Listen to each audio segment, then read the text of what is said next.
Acquitted, as we all know, here in nearby Orlando. He has just tweeted O'Mara is using the same reasonable doubt exhibit that we used in Casey Anthony's case, or he tweeted this at some point, obviously, in the last recently. Okay, so what's interesting about that is that I think he's referring to the thermometer to get up to beyond a reasonable doubt, and it's very high. But here's something that I think the prosecution imitated the Casey Anthony prosecutors on, which is a bad idea because the Casey Anthony prosecutors lost. Remember how they kept emphasizing Casey lied, Casey lied. Well, what did they convict Casey of? Lying. Again, this prosecution, and I'll throw it to Jason Johnson, kept talking about how George Zimmerman lied. We're going to show you a baker's dozen of lies. He wasn't charged with lying.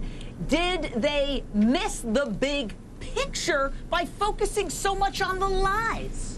They missed the big picture because they never had a focus. They missed the big picture because they put Rachel Gentile on the stand and they hadn't prepped her.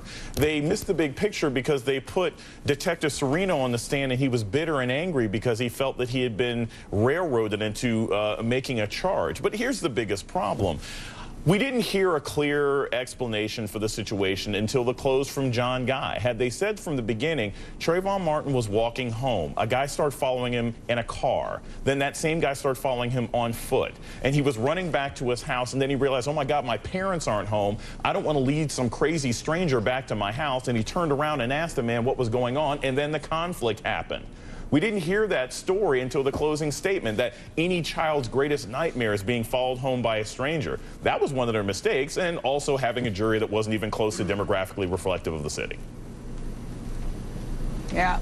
All right, we're going to continue. And again, that was a great point. Great point there by Jason. And John Guy's so descriptive, but you don't hear it until the bitter end, the child's greatest fear. Excellent point. Much more coming up from our panel, and we're still gauging reaction from here in Sanford, Florida. Back in a moment.